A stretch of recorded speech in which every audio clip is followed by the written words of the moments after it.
I shouldn't have lost the election to Adams. I have been cheated, and I will return. The plan is working. My men now control Congress. Jackson and his men are running a strong campaign for president, and as a supporter of Adams' administration, we should become a more organized political party. On the basis of a new party, we are hereby called the National Republicans, and we will advocate for strong economic nationalism, much like previous Federalists. Regardless of what Jackson said, we won the last election fair and square, and those Democratic Republicans who think they are representing the democratic will of the people that we apparently destroyed are wrong!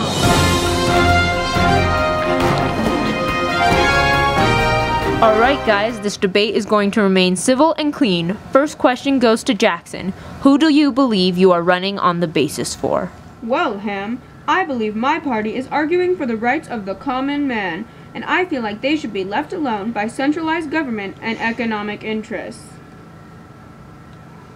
What, Adams? Do you have a problem? No, there's just a snake in my boot. Keep going, I really want to hear what you have to say. Well, at least we came up with our own name. By the way, we dropped the Republican of the Democratic Republican Party. Really? Did you? Well, at least I didn't use public funds for purchasing gambling devices. I did not. The only thing that I bought was a game board and a pool table for future White House use. Also, I wasn't the one who executed the militia deserters. The only killing I've ever done is in duels, which are civilized. At least my wife wasn't an adulterer. Take it back! Gentlemen, let's keep this civilized.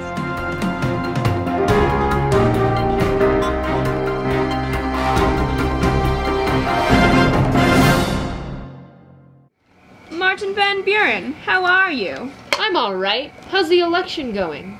Not so well, I'm afraid. Actually, I was going to ask you for a favor. Would you mind helping me with my campaign and political agenda? Of course! I already have a plan. We are going to consolidate our bases in the South and New York in order to gain a strong support system where we know we cannot lose. Being from New York, I have the upper hand there, and I know many in the South agree with my ideals on committing to a small federal government. They fear the possibility of the federal government interfering with their economy and slavery. Seeing as you're the first president not from Massachusetts or Virginia, we need to be smart with this election because I don't want to see you go up in flames again. That sounds great. To infinity and beyond, we will go with America. I want you to succeed at this for multiple reasons, so I will help you in the best way that I can. I firmly believe that Adams and Clay ruined all that we built in the Constitution. I definitely agree. They are overusing their power, especially which isn't mentioned in the Constitution. Exactly. I feel good about our plan.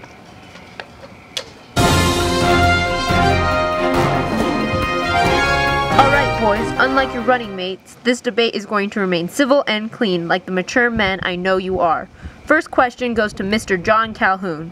Why do you support the Democratic Party? Well, Ham, we believe in a limited national government and are opposed to economic aristocracy.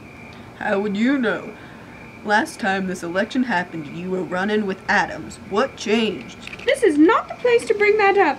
But since you were wondering, I had a change in heart and realized the Democratic Party is what's best for the nation. Wow, you were basing the entire fate of this country off a change of heart? At least I have a heart. Calm down, gentlemen. What is up with this corrupt election? Okay, ladies, let's all give our attention to our first speaker, Sarah Smith. Thanks, you guys. As we all know, one of my close friends, John Quincy Adams, is running for re-election, and I need you guys to tell your husbands to vote for him. Yo, yo, yo, it's Barbie in the tea house. But why would we tell our husbands to vote for someone with Unitarian beliefs, which, as we all know, is very unchristian? Mary, is that you? Not to be rude, but why would we tell our husbands to vote for such a violent man who is using his power to attack the Indians and execute the British subjects? Yeah, and did you hear that his wife wasn't even divorced when she married Jackson? We do not want him in the White House. You heard the rumors about my wife? Yeah, man, they're pretty bad. It's just so infuriating that they would take my political career out on her.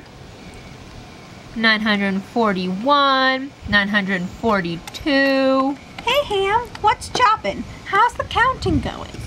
Good. Since the last time I counted in 1824, the vote has nearly tripled. Somewhere around 57.5% of all eligible voters actually voted. My dad, Martin Van Buren, in case you forgot, said that all but 2 states, Delaware and South Carolina, choose presidential electors by popular vote for states pledged to one candidate. Yeah, this is the dirtiest, most intense campaign I've ever seen.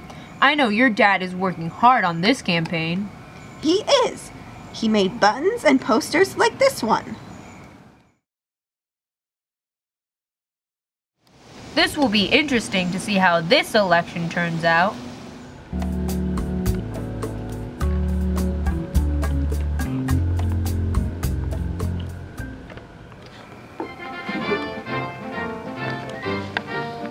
And the 8th President of the United States is Andrew Jackson and his Vice President John C. Calhoun, winning 178 electoral votes against 83 votes for Adams, as well as 56% of the popular vote. Yeet! To infinity and beyond!